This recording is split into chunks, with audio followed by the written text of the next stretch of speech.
मुख्यमंत्री डॉक्टर मोहन यादव ने RD Gardi medical college में मध्य भारत की सबसे बड़ी कैंसर यूनिट का शुभारंभ किया। इस समारोह की अध्यक्षता पूर्व केंद्रीय मंत्री एवं सांसद डॉक्टर सत्यनारायण जटिया ने की। कार्यक्रम में विशिष्ट अतिथि doctor Anil ji D'Cruz Tata memorial hospital Mumbai के पूर्व निर्देशक एवं वर्तमान में अपोलो हॉस्पिटल में निर्देशक है। चिकित्सा के क्षेत्र में उज्जैन को एक बड़ी सौगात मिली है। यह मध्य भारत की सबसे बड़ी कैंसर यूनिट है।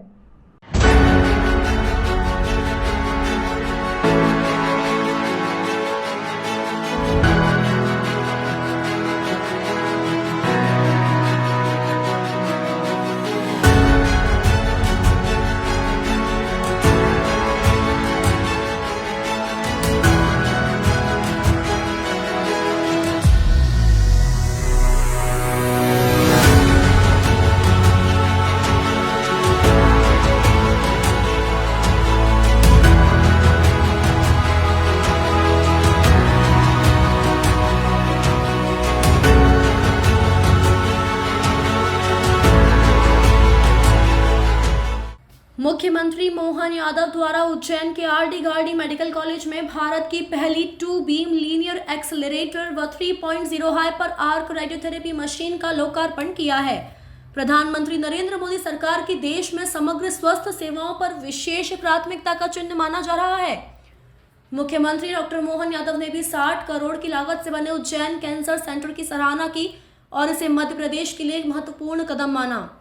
उन्होंने लोकार्पण में पधारे लोगों को संबोधित करते हुए कहा कि हमें कैंसर के इलाज के साथ साथ इसकी रोकथाम के लिए भी कदम उठाने हैं। उज्जैन कैंसर सेंटर के लोकार्पण से आधुनिक अस्पतालों एवं सुविधाओं की उपलब्धता से लोगों को बेहतर स्वास्थ्य परिणामों का अनुभव होगा। आरडी गार्डी मेडिकल कॉलेज में खासकर उज्जैन में थेरेपी की दृष्टि से एक बड़ी सौगात मिली है। कैंसर यूनिट का शुभारंभ होना ये निश्चित रूप से खासकर ऐसी बीमारी में जो इसका लाइलाज बीमारी है, उस बीमारी पर समय रहते अगर इलाज करा लो तो उसमें भी अच्छे हो सकते हैं। मैं डॉक्टर महाडिक साहब और पूरे ट्रस्ट को बधाई देना चाहूँगा। एक बड़ी सौगात उज्जैन को मिली और लेटेस्ट टेक्नोलॉजी की है जो 360 डिग्री पे घूमती है और कई कारणों से उसकी बहुत अच्छी अभी आज की नई टेक्नोलॉजी की दृष्टि से बहुत महत्व की है। मैं अपनी ओर से बधाई देना चाहूँगा और ये पूरा संस्थान और आगे बढ़े, मानव सेवा करे। पूर्व केंद्रीय मंत्री एवं सांसद डॉक्टर सत्यनारायण जटिया ने भी उज्जैन चैरिटेबल ट्रस्ट हॉस्पिटल एवं रिसर्च सेंटर को उनकी इस उपलब्धि पर बधाई दी और इस बात पर जोर दिया कि अंतर्राष्ट्रीय स्तर के उज्जैन कैंसर सेंटर का उद्घाटन करते हुए उन्हें बहुत गर्व हो रहा है। यह यूनिट कैंसर उपचार एवं रोकथाम के लिए देश भर में एक मॉडल साबित होगी। डॉक्टर अनिल डी क्रूज ने भी डॉक्टर वी.के. महाडिक एवं डॉक्टर सुधीर गावरीकर को उनके ऑन्कोलॉजी प्रोग्राम के विजन के लिए बधाई दी और कहा कि अब लोगों को कैंसर के इलाज के लिए दूसरे शहर में नहीं जाना पड़ेगा। कैंसर का संपूर्ण उपचार अब उज्जैन कैंसर सेंटर के सुपर स्पेशलिस्ट डॉक्टर्स द्वारा संभव है। उन्होंने बताया कि इस यूनिट में इलाज अब राष्ट्रीय एवं अंतर्राष्ट्रीय संस्थानों के गठजोड़ एवं प्रोटोकॉल से किया जाएगा, जिससे मरीजों को बेहतर एवं जल्द आराम मिलेगा। रेडियोथेरेपी की जो मशीन उज्जैन कैंसर सेंटर में लाई गई है उससे लक्षित इलाज किया जाता है जिससे स्वस्थ कोशिकाओं पर असर नहीं पड़ता।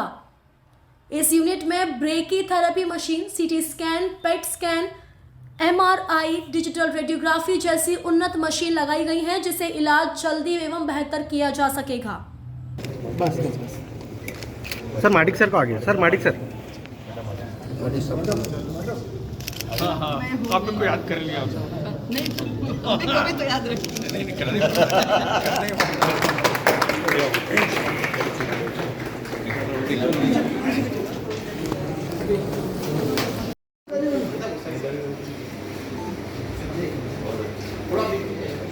संदीप पीछे, संदीप पीछे।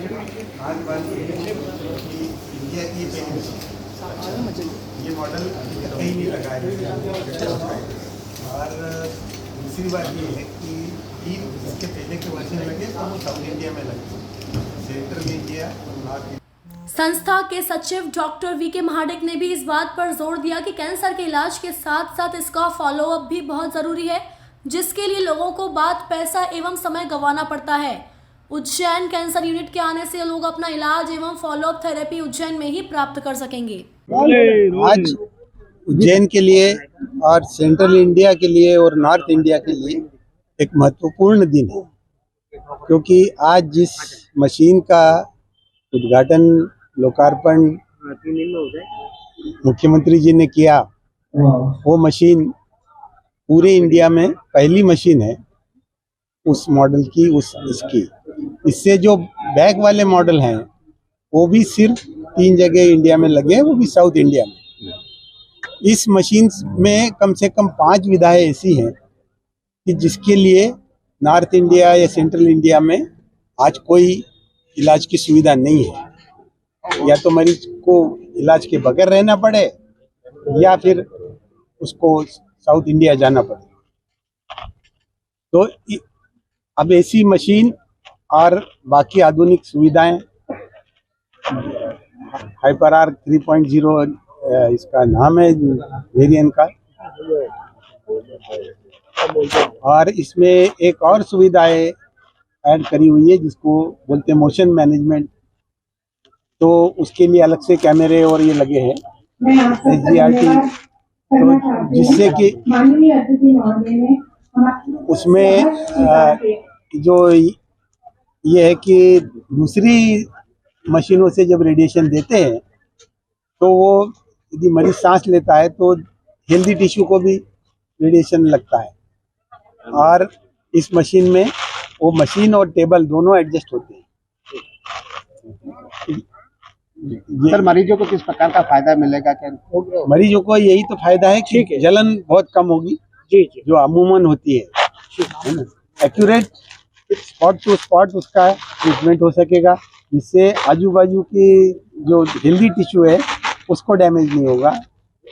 और एक साथ 5 जगह भी ट्यूमर होगा तो एक साथ 5 जगह का इलाज हो जाएगा, जिसके लिए तो अदरवाइज 5 बार आने पड़ता है। ठीक है, थैंक यू। गौरव और आनंद मिल रहा है बाबा महाकाल की नगरी में कैंसर का अत्याधुनिक तकनीक का ये जो नया आपने उपक्रम चालू किया, और जिस प्रकार से मैं अंदर मशीनें देख करके आया, हमारे लिए सौभाग्य की बात है। और मैं डॉक्टर साहब आपसे इस मामले में अलग से भी मीटिंग करूँगा हेल्थ डिपार्टमेंट की।